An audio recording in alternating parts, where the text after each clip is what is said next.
All right. Good morning, everybody. For some reason, the lighting is like really terrible. Makes me look yellow for some reason. Not sure why it's quite looking like that, but go ahead and post your questions if you are on a like regular computer or laptop. Post that. It'll be on the right-hand side where you'll see the ability to post your question. If you are on a mobile device, it'll be below the video here. So I will start here with Todd J, who just posted his question a couple minutes ago. It says, can you comment on the benefits of a grip like Jim Furyk? That's a good question. I'm actually not familiar with Jim Furyk's grip. Does he have like a unique grip? I'm actually not familiar with it. So unfortunately, I can't really comment on it, but I can talk about the grip a little bit and really the most important things about the grip as it pertains to, the big things that matter about the grip. So no, there we go. Our lighting is now better. So mainly the grip for the most part is really, a lot of it is personal preference. But really the main things that are really, really important are the way that I always explain it is there's a bone that's right here in your wrist, and it's right here on the outside of your wrist. And with your lead hand, so if you're right hand, it'll be your left hand. This club should come down very close to that, so right up against it, essentially.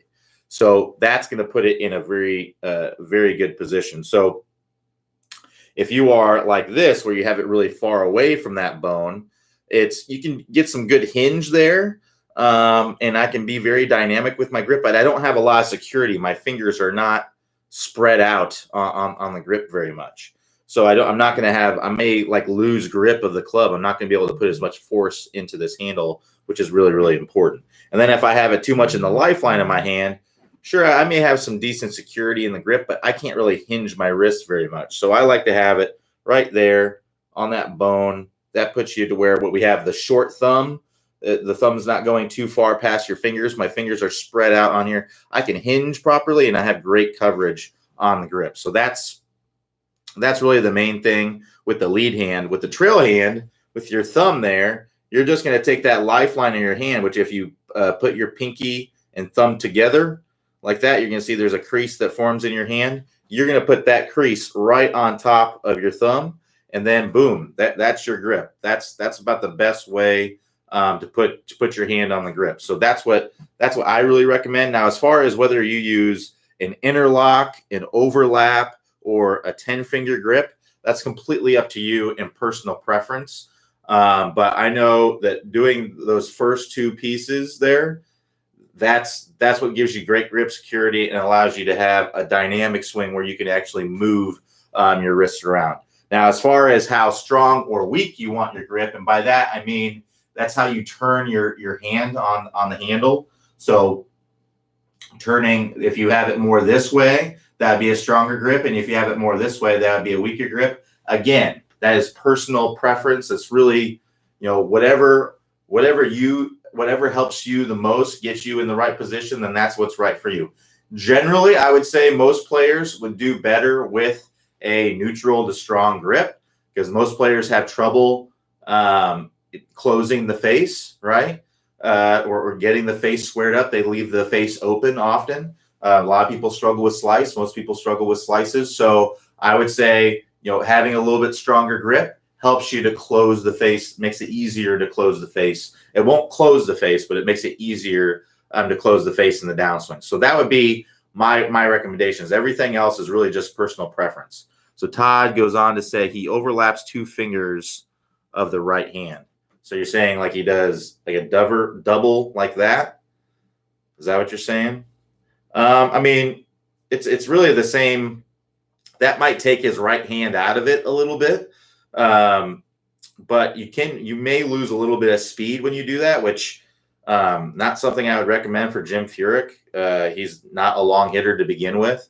But yeah, because you're not going to be able to put as much force into this handle if you're not keeping most of your hands on here. So if you have it like this, which I assume that's what you're describing, then, which I did not know that about Jim Furyk. I'll have to look that up. But yeah, if you have it like this, I mean, I don't really know what the benefit would be necessarily, except for maybe you're a little bit more connected with the hands. But honestly, maybe it takes the right hand out. So if you're someone who's used to kind of coming in and going like this a lot, it doesn't mean that you're going to stop doing that, but it maybe takes the right hand out of the swing just a little bit. But I think the downside would be you're not going to have as much control of the club. You're not going to be able to put as much force into the handle, and you probably will lose some speed if you do that. Not to mention, I don't think it's very comfortable. I mean, I imagine if you did it a lot, it would become more comfortable. But just doing that right there to me is very, very, very uncomfortable. But everyone's hands are different. Everyone's hands are different. Some people have bigger palms and short fingers, and some people have really long fingers and little palms. I don't know how Jim Furyk's hands are made up, but everyone's got kind of different makeup. So that's why a lot of it is personal preference. You just have to find what works best for you. But again, that just comes down to what I was talking about, the most important things. Jim Furyk is probably still doing the most important things I just talked about, which was having that grip right there. He, even though he's doing the double overlap thing, he's still putting his thumb or his right hand on there, most likely where that thumb is coming down. So, for him, it's really just personal preference. But hey, if you try it and it works great for you, then great. But if not, then I would just stick to something probably more conventional. I will tell you, changing your grip to a single overlap to a double overlap is not going to take you from shooting in the 80s to shooting a 58 like Jim Furyk. It's probably not going to make any difference really in your game, most likely. All right, so John Z says, Trevino said your weight on your back foot a little longer to hit a hook. Your thoughts? Trevino said, keep your weight on your back foot a little longer to hit the hook. Your thoughts? So let's talk about how you hit a hook. What makes the ball hook?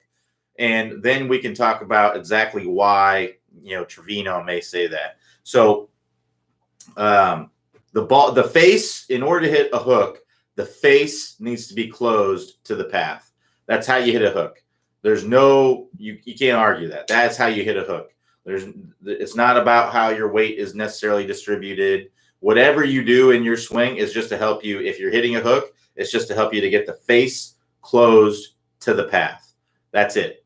So if you are keeping your weight back on your back foot and not really transferring your weight and getting forward, then what may be happening is this club may be dropping a little bit more under, or because you're not opening up your body as much by not getting your weight forward, your arms are racing in front of your body a little bit more, and that's closing the face. So those are two things that are helping you to get the face closed to the path. So what that would mean is if I'm keeping my weight on my back foot and not rotating forward and not rotating open, then instead of my club kind of coming down like this, my club may come down a little bit more like this because I'm keeping my weight just a little bit back. And now that club is working more from the inside. If the club's working more from the inside, it's going to be easier to get the face closed to the path, right? And then if I'm not really rotating open and I'm kind of just throwing my arms more in front of my body, then my face is going to roll over sooner. It's going to get the face more closed. There you go. Face is more closed. So I'm getting the club working more from the inside, and I'm getting that face more closed. One thing I would recommend if you are doing that to hit a hook is to play the ball further back in your stance. Because if you play the ball forward in your stance or maybe in your normal ball position, you're most likely going to chunk it or thin it or top it. Because if you keep your weight back and you swing a lot from the inside, that the low point of your swing, which is where the club is coming down, it reaches a low point and then works back up. That low point of your swing is going to be happening more before the ball. So, or it's going to be happening earlier in the swing. So if you move that ball a little bit further back in your stance, it's going to make it easier for the club to get to the ball as it's bottoming out or before, it bottoms out. But understand, if you understand what causes a hook, the face being closed to the path, then you can come up with all kinds of things to help you to hit a hook. You can aim, you can really close your body off, right? So if this is how you would aim for a straight shot, really close your body off. Now that's helping me. That's going to make it a lot easier for me to swing from the inside. You can really strengthen your grip. So that means turn your hands like this on your grip. That's going to make it a lot easier to close that face. I can really hit a snap hook when I do that as well. So everything that you do, if you're ever wondering how you hit a hook or how you hit a fade, the fade is just the opposite. The face is open to the path, right? So that's how you hit a fade or a slice, is you get the face open to the path. The more open your face is to the direction the club head is moving, the more slice you're going to have. Just like the more closed your face is to the direction your club head is moving, the more hook you're going to have. The closer they are together, the less curvature you're going to have on your shot. If your face is square and you're coming in on plane and your club is going in the same direction, it's moving in the same direction as the target, you're going to hit a straight shot if you hit it in the center of the face. So if you understand that, then you can really, any of these tips that you hear from any of the legends of the game, you'll be able to understand, okay, well, how does that make sense? Well, if I stay back on my back foot, that may make it easier for me to swing from the outside, and then my arms are raised more in front of my body, and that may help me to close the face. Those are the two things I need to have happen, or two big things that need to happen: the path going into out, and the face being closed to that path, that to help me hit a hook. So the thing is, you can just go out and try it, and you can understand how that helps you hit a hook. You can also keep your weight on your back foot and not hit a hook. All you have to do is not swing from in to out and keep the face open. So if I were to hang back on my trail foot and then kind of swing like this and have that face opened up, I could definitely hit a slice by keeping my weight on my back foot a little bit longer. I could absolutely do that. So what we have to understand is what causes a hook is the face close to the path. Everything that we do with our technique or these little tips and thoughts and things like that, they are to help us get the face closed to the path. It doesn't mean that just because you have to keep your weight on your back foot a little bit longer that you're going to hit a hook. It just means that can help you to get the face close to the path. So that's why whenever you're working on shaping the ball and things like that, understand that the only thing that matters is how you're presenting the club to the ball at impact. All right, so Eric J says, hi, can you give me information on the AQ straight mate? AQ straight mate. Eric, I don't know what that is. AQ straight mate. I wish I could help, but I don't know what that is. So Todd J says yes. I think he's referring to the double overlap. So Jim Furyk is like this. That's interesting. I would have to look into that. Actually, I will make a note of that because that is interesting. I wonder why he does that.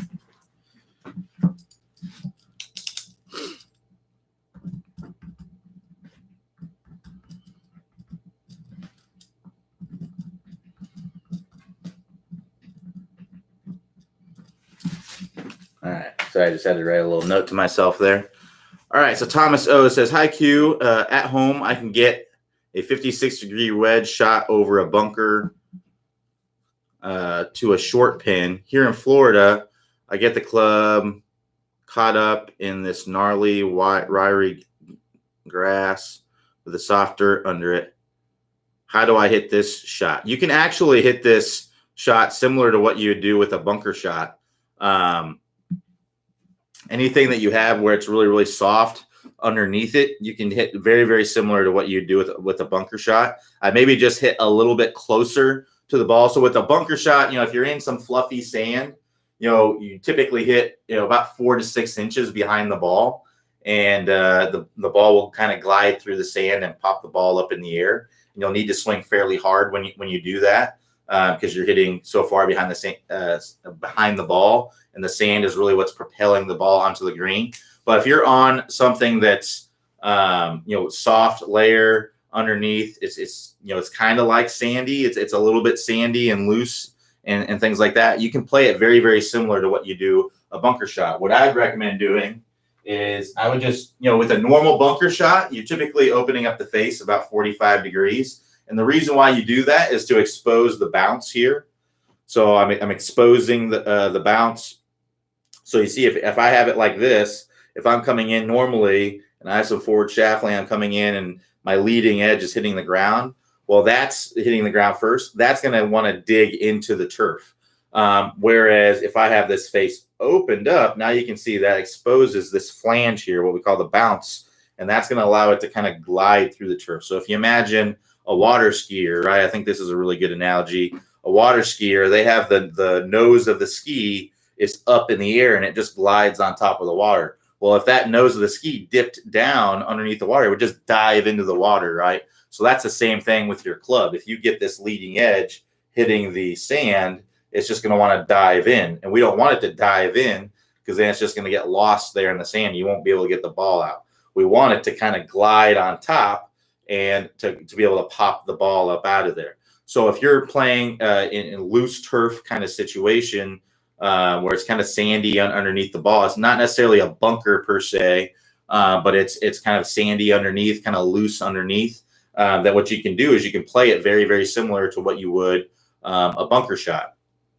And that is by opening up the face. I would just open it up a little bit less. So typically you're going to open it up 45 degrees for a bunker shot. I just open it up about 30 degrees. So that way you can use still get some of the bounce out of it, but it will still dig just a little bit because it's not going to be a fluffy type bunker where we really need the club to kind of stay on top. We do need it to dig just a hair in there. So opening it up about 30 degrees, so that's 45, and then opening up about 30 degrees, something like that, can make it easier for it to still kind of glide on there.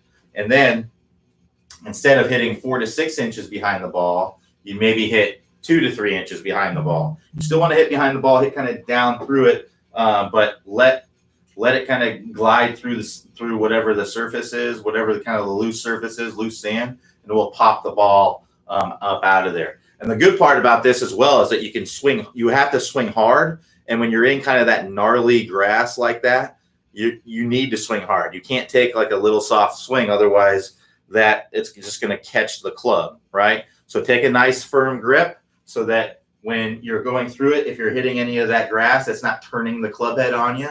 You'll take a nice firm grip so you can kind of get through it and then hit about 2 to 3 inches behind the ball and really let it to get up out of there. That'd be something you may want to practice as well. It's not an easy shot for sure, but you play it very, very similar to what you would a normal bunker shot.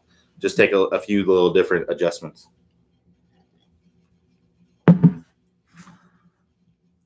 All right, so Chris S says, I'm a new member, high handicap, working through Never Hook Again videos.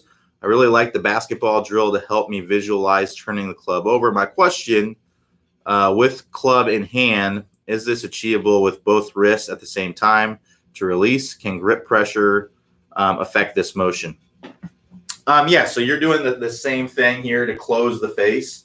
So yeah, it's just like with the basketball. He's talking about like with the basketball, we have it and we're turning it over like that. That's the same thing. If you're just like what we talked about earlier, what causes a hook is the face being closed to the path.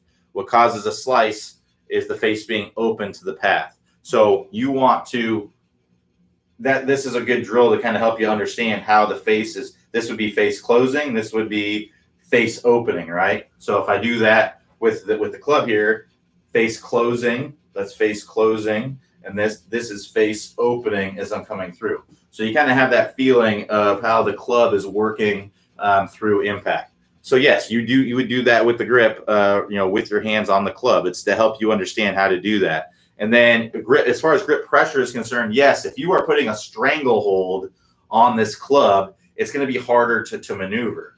But at the same time, we don't want to hold it really, really softly because then you won't be able to hold on to it and to control it. So basically, you want to hold on to the club hard enough or put enough pressure into the grip enough to where you can control it, but you also are dynamic with it. So if you watch right here, I can move this club around. I'm not holding it like a little baby bird or a tube of toothpaste. Otherwise, I'd be throwing it into my computer screen here.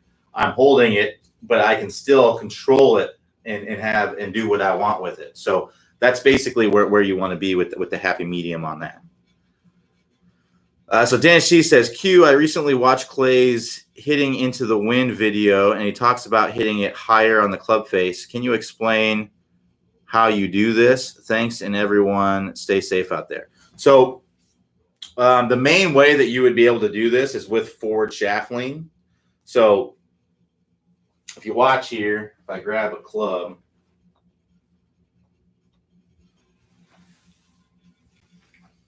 so if I grab a ball here, so you watch, if I don't have any forward shaft lean, that contact point is roughly 2 or 3 grooves up on the face. But now, so that'd be with the club basically straight up and down. Now, if I add shaft lean, look where that contact point is. It's about 5 or 6 grooves up higher on the face. So having more forward shaft lean as you're coming down is going to allow you to get that strike higher on the face. It's also going to help you to hit the ball lower. If you are playing off of a lie that's really a tight lie and the ball's not sitting up, it's going to be difficult to get that higher on the face. So the main idea here is if you have a lie where the ball is sitting up nicely, is to go ahead and let the club kind of get underneath it and hit higher on the face. Don't try to hit it lower on the face, but be diligent with trying to get higher on the face. But really, the only way to hit it higher on the face is either to get more forward shaft lean, right, and to hit it solid. Get higher on the face and hit it solid is to either get more forward shaft lean, right, and or have a lie where the ball is sitting up to where you can get this ball higher on the face. That's really what it comes down to. So if you're on a lie that's kind of sitting up, don't try to like pick it out and get it on the lower part of the face, because that's just going to make it spin more in the air when you're going into the wind. That's just going to make it, the more it spins, the harder it is. So hitting it higher on the face takes off the spin a little bit and helps you to get it to pierce through the air a little bit better. As far as getting forward shaft lean goes, the straight line release course and the move course are going to be the courses that help you to get more forward shaft lean. But you need to make sure that you're nailing all the other pieces of the top speed golf system before you go to those. So I don't want you to look at your swing and see that you are releasing the club early and think, okay, I need to go straight to the straight line release course and the move course to start working through those drills.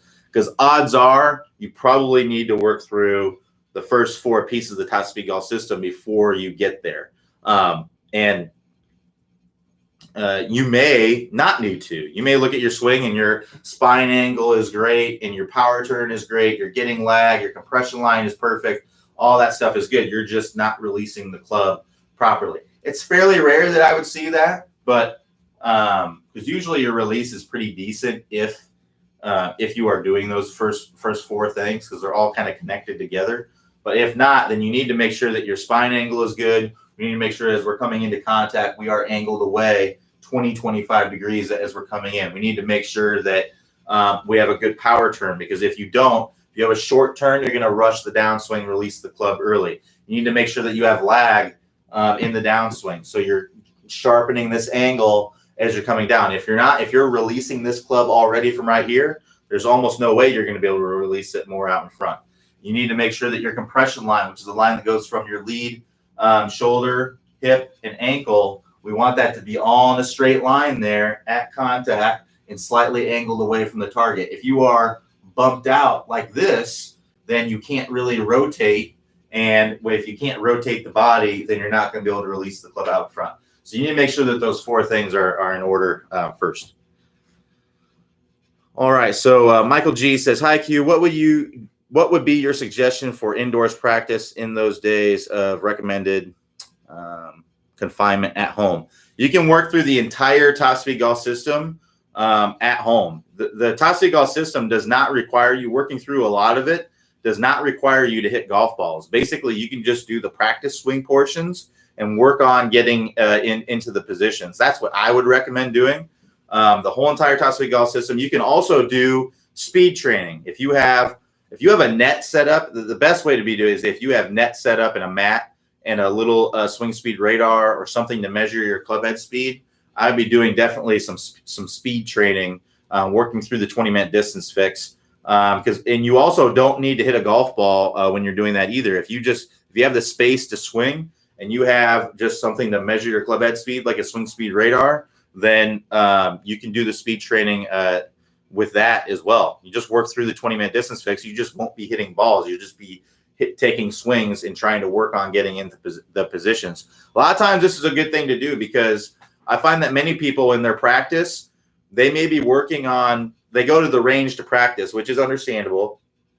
They go to the range to practice, and they just can't, they see all those golf balls there. They just can't help to hit one after another. And they're not really technique training when you do that. So many people, you really need to do, if you're doing technique training, so if you're working on the Top Speed Golf system or working on some of the techniques that are in the 20-minute distance fix, you need to be doing a lot of practice swings without hitting the golf ball first, because you can't really expect to get into the position with the golf ball if you can't do it without the golf ball first. So that's what I'd recommend doing, going through a lot of the Top Speed Golf system, going through the 20-minute distance fix, and getting more comfortable getting into those positions, doing video work, seeing what it looks like, seeing what your swing looks like on video, and trying to adapt that to what it needs to look like. And then once you're able to get out there on the range, you'll be more comfortable with the movements before you get out there. So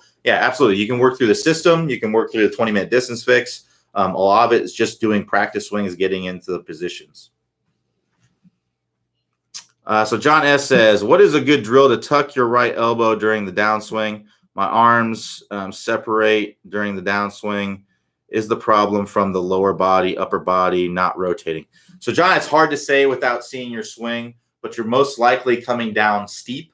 So if you're coming down steep like this, you can see how my arms are kind of separating. Whereas if I have that club shallowed out, you can see how my elbows kind of get closer together there. So you're probably coming down steep in the transition. What I'd recommend working on is a video that's called the tennis racket drill. It's really from the Move course. I actually have a tennis racket right here. And again, this is another drill that you can do at home.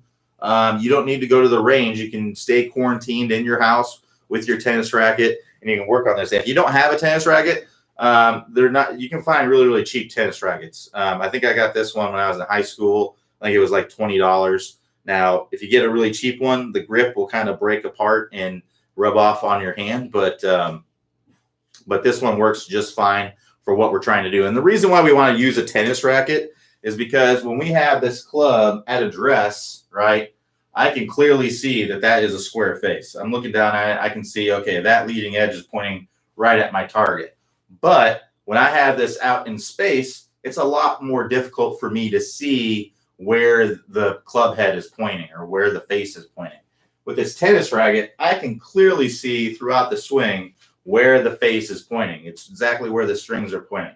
So that's why it's good to use it. And you can also use it indoors as kind of a simulated golf club, and it's a lot shorter, and you can kind of get some good, you might be a little less likely to put a hole in your drywall or something like that if you're using it in the house. So highly recommend getting kind of a tennis racket as a training aid. It works great. So for this tennis racket drill, and I'll tell you where to find it here in a second, but this is a really great one to work on getting that proper elbow motion. You can even put an emphasis on that proper elbow motion as well. But basically what you're doing is you're going to be at address here, and then you're going to go up to the top, and you're going to get that elbow working into the body. That's going to get you to get these strings pointed up to the sky. So that's the first part of the drill, is let's get the strings pointed up to the sky. And then the second part is to turn the handle to where the strings are now basically facing away from you toward the camera here. And that comes from this lead wrist doing what we call wrist flexion.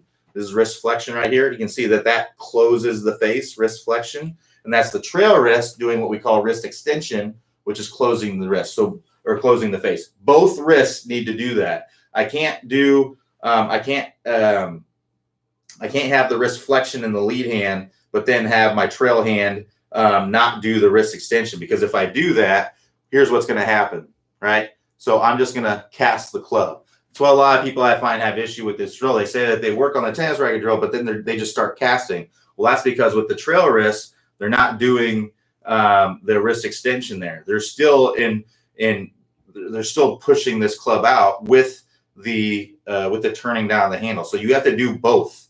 Okay, so we have to have it both like this, so that way now I still have lag in my swing, but if I don't have it bent forward, I'm going to do that, right? So from here, from this is a very, very powerful position. From here, you should feel like you can rotate into contact and be able to have tons of forward shaft lean. So if you watch, if I rotate into contact, I now have tons of forward shaft lean here at contact. My face is squared up and in a great position there. And I've got my elbow to kind of work into my body there. So I'd recommend that tennis racket drill. That's from the Move course. Very, very easy to get to. All you have to do is click the instruction tab at the top of the screen there. That's going to take you, if you click the instruction tab, then click the Top Speed Golf System. Then you can click the Move, and you'll find 1.3 in the Move course, the tennis racket drill. I really recommend just working through the whole entire the Move course. It's really the best course out there for helping you to get forward shaft lean and compression on the golf ball if you're someone who's struggling with that. Highly recommend that course to get you to where you can start getting a little bit more compression forward shaft lean. All right. So Robert E says, how does plumb bobbing work? Is it worth while to learn it? So plumb bobbing works with gravity. So basically, if you hold the club like this, it's going to be straight up and down, right? So if you're on a hole that is where the ground is slanted, then if this is straight up and down, you have it as a reference, it will show you that it's slanted or not. So in my opinion, I don't think plumb bobbing is a great way to read the greens. Maybe if there's a huge break in the green, it can kind of definitely show you. It does take some time to master it. Honestly, I think the best way to read greens is really with your feet, is to kind of feel in your feet, looking at it, seeing what's going on, and then feeling it in your feet. So I like to kind of walk the whole round. I like to walk completely around the hole and back to my ball. So I'll get behind the ball. I'll kind of bend down and look at it. And I'll kind of have an idea in my mind of what it looks like. Because looks can be deceiving. It can look like it's happening one way. The way the hole's cut can make it look like it's breaking a certain way. So I just kind of look at it and have an idea in my mind of what it is. And then as I'm looking at it behind it, I'll kind of feel in my feet around where the ball is, what I feel in my feet. And then I'll walk around and get a sense, okay, is this uphill, downhill? I'll also get a sense of where the grain is. Some greens, it's more important than others. Bermuda greens here, mostly in Florida, definitely important part of putting. If you're into the grain, it's definitely going to be slower. If you're down grain downhill, if you don't notice that, you may blow it way past the hole because it's going to be fast. So I'm getting an idea of the grain. I'm getting an idea, is it uphill, downhill? I'm also feeling in my feet, is it breaking left or right? Because a lot of times we know the green, especially if it's a longer putt, you can have a double, triple breaker or something like that. So I'm walking around the green, and it's also giving me a sense of how long the putt is. So if you don't walk around, especially if it's a longer putt, if it's a 30-footer or something like that, you may not feel like it's a 30-footer. But if you actually walk the length of the hole, it helps me get a sense of, okay, how hard am I going to have to hit this thing to get it to the hole, or how lightly am I going to need to hit it? Is this downhill? Is it uphill but down grain? So on and so forth. So it kind of gives me a sense of that. I think that's the best way to read the greens. The plumb bobbing thing, really, I think it's just easier to feel it in your feet. I can feel more subtleties in my feet. It's a lot harder to see subtleties with the plumb bobbing because you can also be a little bit off with it because you have to actually have – it only really works if it's straight up and down. So if you have a putter that's not – that you don't have – that's – because watch, if I twist the face that way, it's not hanging straight up and down. My center of gravity is like somewhere in this area. But if I turn it this way, it's closer to straight up and down. So you got to have it straight up and down. To me, it's not. I don't think it's a worthwhile way. But hey, if it works for you, then it works for you. But basically, it works with gravity. We do have a video on the website about plumb bobbing, I think, where Clay talks about it. If you're interested in looking at it and finding a more detailed way of how to do it and see how he does it, you're more than welcome to look for that video. To find that video, all you gotta do, I would just search plumb bobbing. Let me actually see if I can find it, because I've never searched that, so I'm not sure exactly what will come up. All right, plumb bobbing.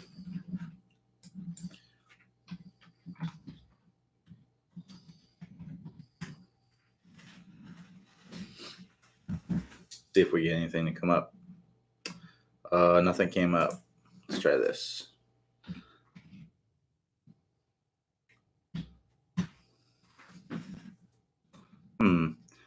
Let's see if I can find a video for you where Clay talks about it. It's going to be in the vault. Surprised nothing came up. The search engine actually on the website works usually very well. For some, either I'm spelling it wrong or it's not spelled the way it is in the video, and it's not finding it. But we'll see if we can find it. All right, short game and putting. So I'm in the short game and putting vault right now. It wasn't that long ago. It was probably last year.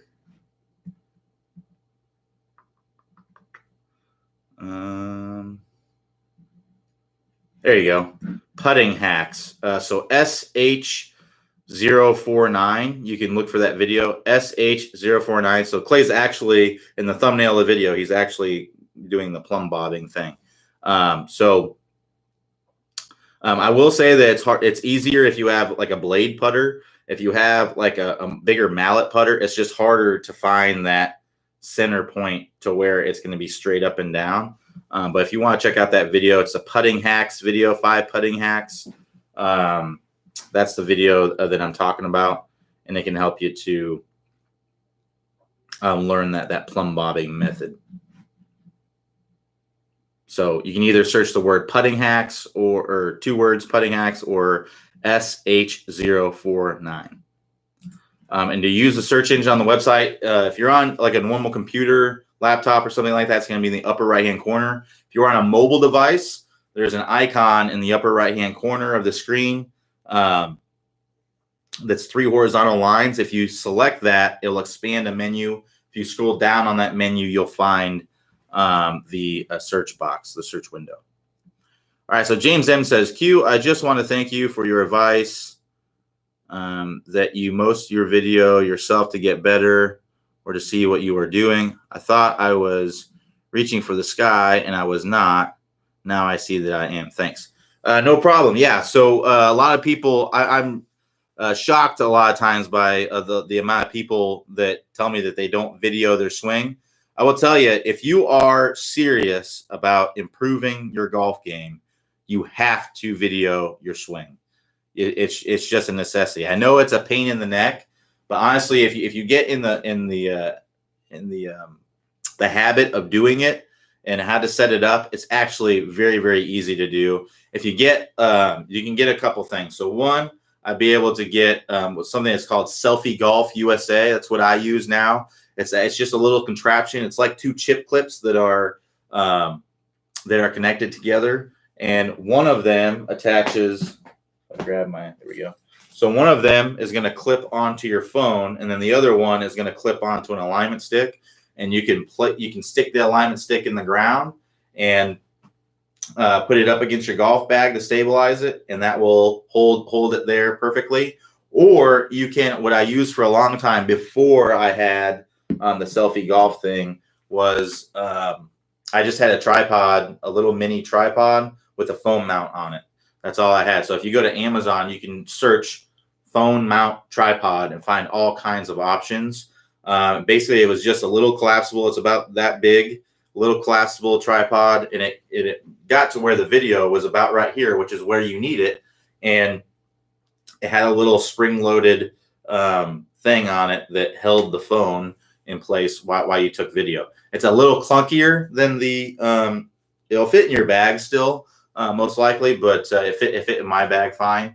But it's a little clunkier, a little less convenient than the Selfie Golf.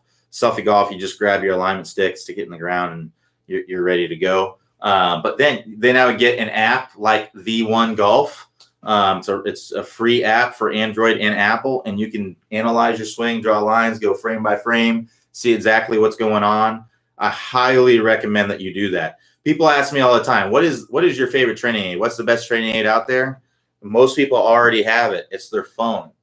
If you have most of these smartphones these days, they have slow motion cameras on them, and they're really, really good. Like I have the Pixel 3.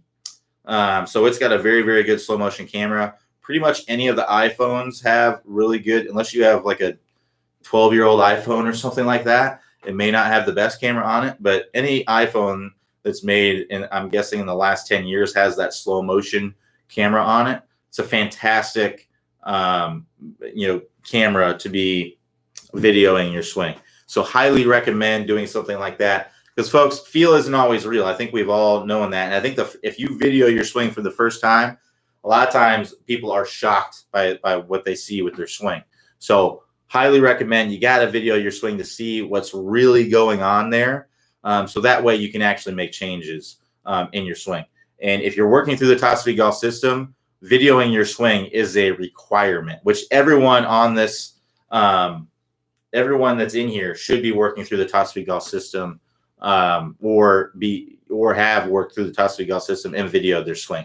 You can't base your spine angle just on what you feel your spine angle is doing, because most likely you're not actually doing that with your spine angle. You have to video it. And I recommend getting like a tripod or a Selfie Golf USA or something like that to be able to see that. So in James's case, he was talking about, and this is one that I see all the time, especially with people who come in for clinics, for the distance clinic, because one thing that you can do to improve your distance is to get your hands up higher. So if you're someone who swings flat, you're probably missing out on some distance. If you're swinging and your arm is below your shoulders, you're more than likely missing out on some distance there. So we get a lot of people that come into clinics that swing, or that are swinging like that, and we try to get them to get their hands up higher. And I'm telling you, they probably feel like they're like this in the backswing, but the reality is that they might be 2 inches higher than what they were before.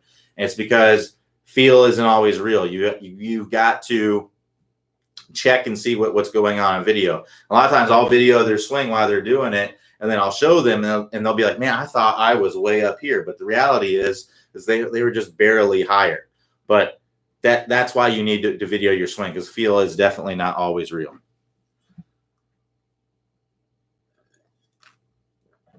All right. So Robert L says, can you explain demo when I should shift my weight to my left foot? I realize I need to shift my weight while the club is still going back, but it feels unnatural. So I think what really needs to be understood here is that a weight shift and a pressure shift are two different things. And I think this is why people feel like it's unnatural. It's really one of the most natural movements that you can do if you understand exactly what that means. So a pressure shift is where you're feeling your pressure in the ground, right? And that's not really what we're talking about when we're talking about weight. Weight is kind of like your momentum. So to put this in hopefully terms you can understand, if I'm walking, right? If I'm walking forward, I'm pushing off of my trail leg. I'm putting pressure back this way. But where is my weight going? My weight is going that way.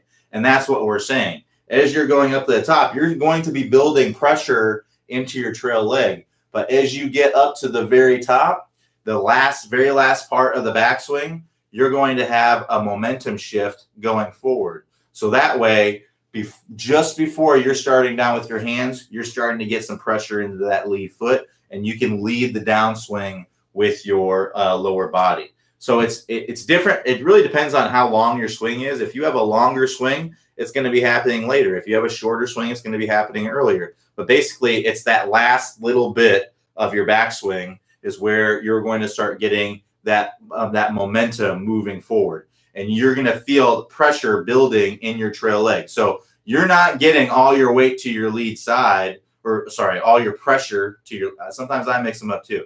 So you're not going to be getting all your pressure in your lead foot before you finish the backswing. That's not what's happening. You're getting your momentum moving forward so that you're getting some pressure into your lead foot before you start the downswing, more than what than what it was, because basically you're loaded. This is basically the point of where you're getting fully loaded up, and as you're going up to the top, your momentum's starting to go forward, and now I'm getting some pressure in my lead foot, and then I'm starting down. That's basically when it's happening. The best drill to work on this is a drill. It's called the step drill. That's really the best drill to work on this. So if you understand that it's a weight shift and not so much, I think everyone's equating this weight shift as what they're feeling in your feet, which is understandable, but it needs to be, you need to think about your weight shift in terms of my center of mass. Where is it moving? Where is my momentum moving to? And if you understand that, then it makes it a lot easier. It's much more of a natural movement. If you can walk, then you can do this, right? And I think pretty much everyone can walk. Everyone is pushing off of their trail side, and their momentum's moving forward. The same thing's happening in the golf swing. I'm loading up. My momentum's moving forward. I'm getting to my lead side, and I'm powering with my lead side. It may feel unnatural because maybe you're used to loading up, starting with the arms and then getting the weight shift going forward, or maybe you're used to loading up and not really shifting your weight at all, and you're just throwing your arms in front. But most people that I find are shifting their weight. It's just that their arms and everything are starting down already before they've shifted any of that weight. That weight needs to be happening at the very, very last part of the backswing so that you can get that weight transfer, or you can get that pressure in your lead foot earlier. I would recommend actually going to YouTube and looking at tour players' golf swings. You will see as they're reaching up, as they're getting that last part of their backswing, you're going to see their hips start to move forward a little bit. That's what you're going to see. That's what you're trying to do. You're trying to get your weight going forward just a little bit, so that way you can use the ground and all that good stuff. So that's what I would recommend doing. Check that out. You can also the drills to work on that. The step drill is the best drill out there to work on this. It's actually in a lot of videos on the website. Clay actually posted a recent one that I think is really, really good. Let me see if I can find that for you. It's not going to be on your latest videos, but it's going to be pretty close. So if you go, let's go to the home page.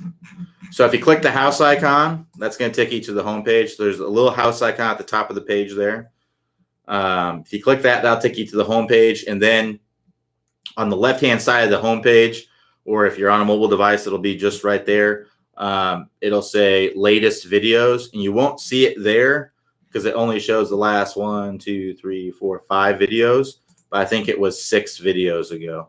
So if you click below that where it says see all the latest videos, that'll take you to where it shows more of the latest videos. And it's called Best Tip to Start Your Downswing Video. L037 is the name of the video. You can also search the word downswing, one word downswing, and I think it'll be the first video that comes up. I'll actually check that for you. So downswing.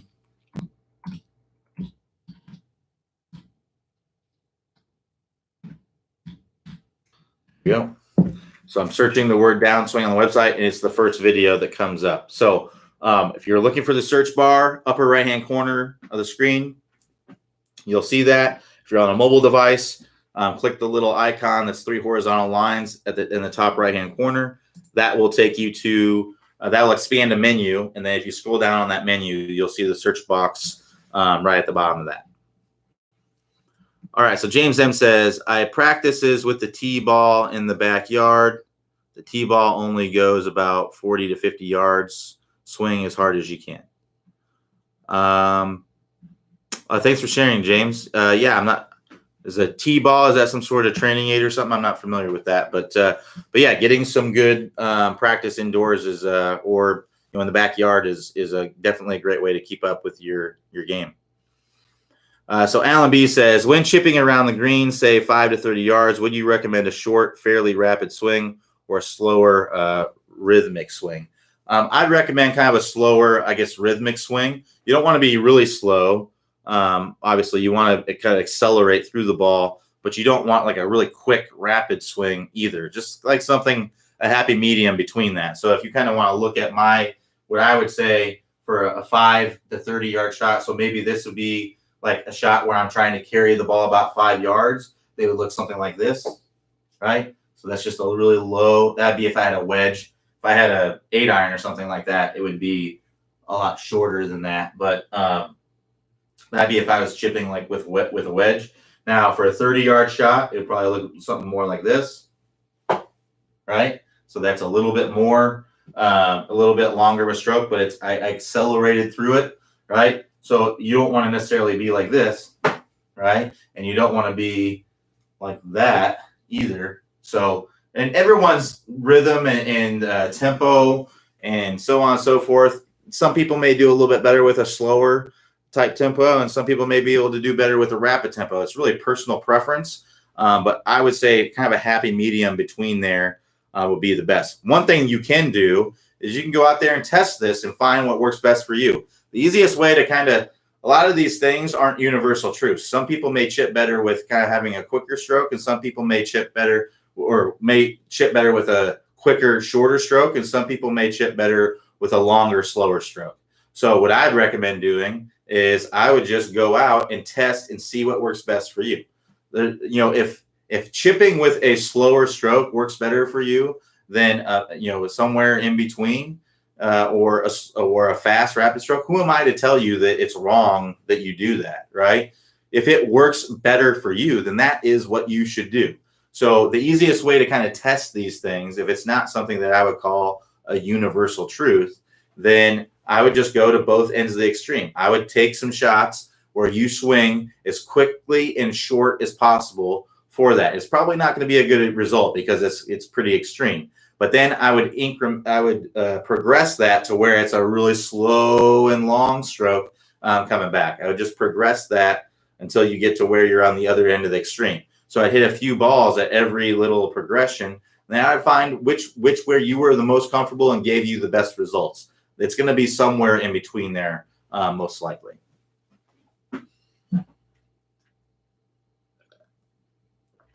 All right. So Paul B says, I love Paul Runyon's chipping around the green. So easy and accurate for me.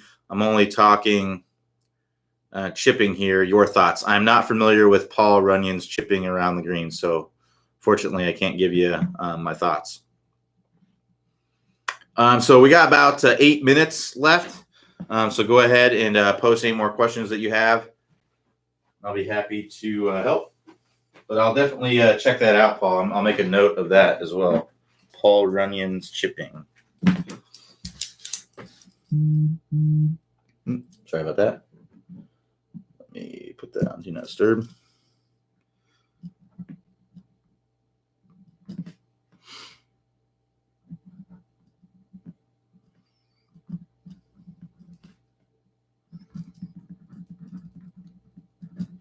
All right, so I will check that out next time I see it, or when I get a chance. May not have a chance today, but over the weekend I may have a chance to look at it.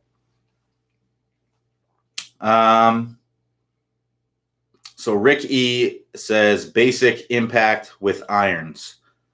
You want to give me a little bit more? I'm not really sure exactly what you're asking. You got a question, Rick? Go ahead and post your question on there. Like I said, we got 5 or so minutes left, so go ahead and post your question. Rick, if you wouldn't mind, I don't. That's pretty broad. I don't know exactly what you're asking. If you got something more specific, I can help you. But just basic impact with irons. I'm not sure exactly what you're wanting me to show you. But while we're waiting for another question, I've been doing this a little bit all week. Whenever we had a little bit of downtime. I think yesterday we didn't have any downtime, so I wasn't able to do that. But basically, I bought this really cool quote book. I thought it was really, really cool. It's basically just motivational quotes and things like this. You can find it on Amazon, I guess. I think it's called It Always Seems Impossible Until It's Done, right? So, but it's just it's a cool book. It's got a bunch of quotes in it, and I read one every single day and write it down and kind of think about it and try to understand exactly what it is. But today's, you probably can't see it, but I write it on my board here. It says, whatever you're thinking, think bigger. And it's by Tony Hsieh, which I believe is how you pronounce his name. Tony Hsieh is an entrepreneur. I looked him up. He owns Zappos and several other companies. Zappos is a shoe website, but they're noted for having excellent customer service. People call them a customer service company that sells shoes. So definitely knows what he's doing. Built a really great company in Zappos. But anyway, I think that's a great quote. Whatever you're thinking, think bigger, because I think most people kind of underestimate their goals. And also, when I'm working with students, they're not exaggerating things enough to get to where they want to go. So I definitely think it's a great quote, something to think about. If you got some goals, if your goal is, you need to have a specific goal, and you need to, whatever it is, you just need to go bigger. You need to get out of your comfort zone. If it feels comfortable for you, it's not a big enough goal, right? It needs to be out of your comfort zone a little bit for sure. All right, so it looks like we got some questions pouring in here while I was blabbering about my quote thing. So Rick E says flat and bent hands. I guess I don't really understand what you're asking, but if you wouldn't mind, like if you put a question in like a full sentence, exactly what you're asking, I'll be happy to help. But I don't understand what I can't come up with anything for basic impact with irons, flat and bent hands. It's not really it's not really a complete sense like what I can do with. But when you're coming into impact, if the lead wrist is going to be closing the face like this with the move, right? And the trail wrist is going to be bending back. So that's going to allow you to square the face when you're coming into contact with forward shaftling. What I see with most amateurs is they're like this. They flip the club through. So trail hand is flat, pushing through. Lead hand is bending. You want it to be the other way around. Lead wrist is bowing. Trail wrist is bending back. So that way you can square the face with forward shaftling. If I were to come into contact with the same kind of wrist position, so wrist bent forward, lead wrist kind of bent back like this, and I were to try to get forward shaftling, look what happens to the club face. It's wide open. So I have to turn that handle down to get that club face squared up. And that's the move course. So Rick, if you want to work on that, I think that's what you're asking. It's hard for me to know. But if that's what you're asking, you're going to want to work through the move course. To get to that, click the instruction tab at the top of the screen there. That will take you, and then click on the Top Speed Golf System, and then you can click on the move from there.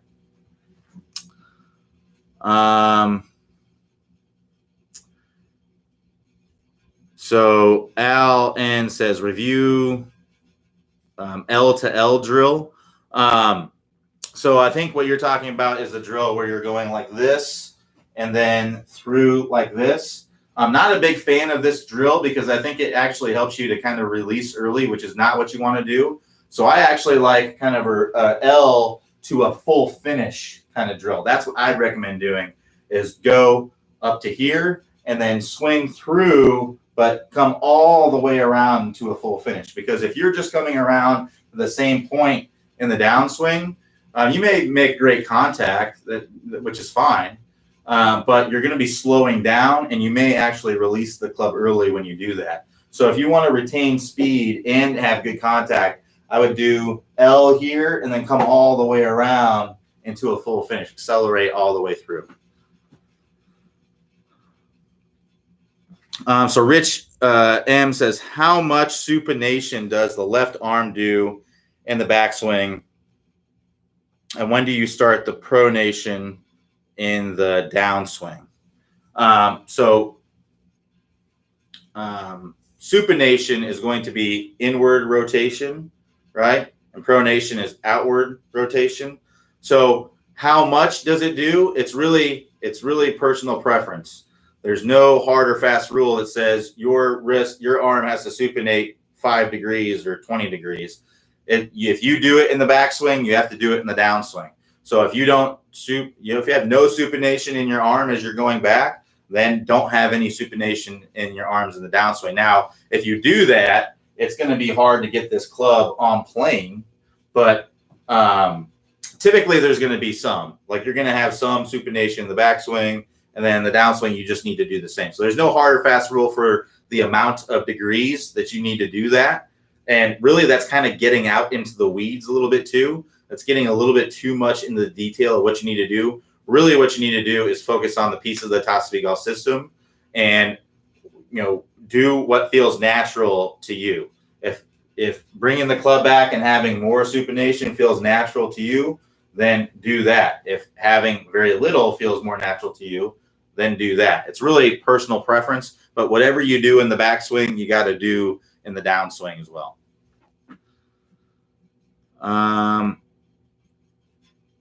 So Chris S says, any recommendations about golf grips to help with grip pressure?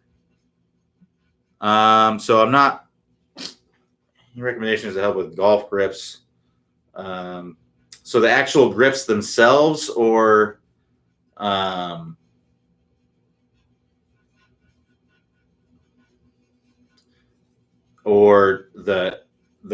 actual grips, or the way that you're gripping the club? I guess I don't understand. Really, the most important things for gripping the club I talked about earlier was just you want to have this club outside of the thumb right there, kind of resting against it. You don't want it like that. And you don't want it like that. That's going to give you grip security and allow you to hinge the club. Your other hand, your lifeline in your hand, is just going to come down right on the thumb, just like that. And that's going to give you good grip security and allow you to put the amount of pressure that you need to into the grip. So Rick E says, yes, that is it. All right, cool. Glad I answered your question. So Paul B says, Paul Runyon beat Sam Snead in a major, and Snead outdrove him 50 plus yards. Saw him on YouTube. TSG is the only instruction that has helped me. Thank you. Yeah, I'll look into the Paul Runyon stuff.